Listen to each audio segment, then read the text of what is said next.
evening, this is Amy Blom with DHK News. An inquest has heard how a dying man was denied immediate treatment at the Caritas Medical Centre in 2008 after suffering a heart attack outside. The man's son told the coroner's court that a hospital receptionist had refused to dial 999 for an ambulance or call the accident and emergency unit. The man was eventually taken to the hospital's emergency unit, where he was declared dead. A survey suggests many elderly people aren't aware of the risks of giving away personal information about themselves. The study by the Privacy Commission showed 20% of those interviewed were willing to provide any information when filling in lucky draw forms, and more than half would supply the details when taking part in opinion polls. The Privacy Commissioner, Roderick Wu, says it's not always easy to get the message about protecting personal data across to elderly people. The government says it does not yet have enough votes to ensure passage of its 2012 political reform package.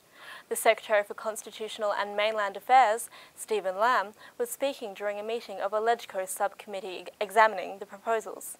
The session was dominated by criticism over the comments by LegCo's president, Sang Yok Sing, that he would resign if a crucial 40th vote was needed.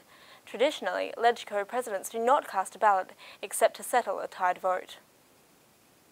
Investigators were combing through evidence on Monday in the hunt for suspects in a failed car bombing in New York's busy Times Square, and officials expressed optimism that the culprits will be found.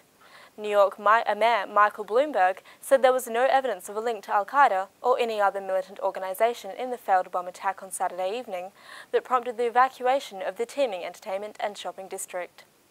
Investigators were poring over surveillance camera footage and a device made of propane, gasoline and fireworks after officers found the bomb in the vehicle as Times Square in Midtown Manhattan was packed with tourists and theatre-goers. US President Barack Obama has told BP that they will have to pay the bill for the cleanup following the massive oil spill in the Gulf of Mexico.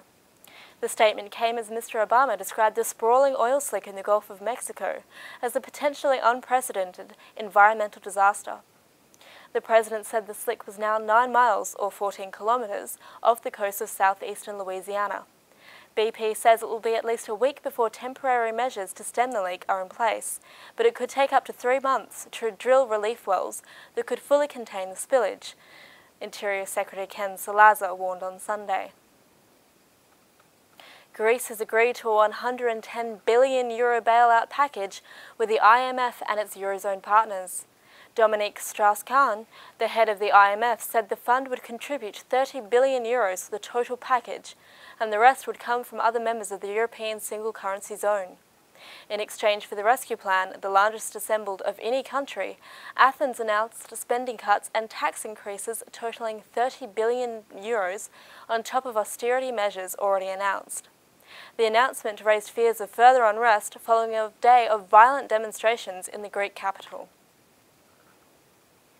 And finally tonight, competitors in England turn out in fancy dress for the annual World Water Bombing Championships in Sheffield.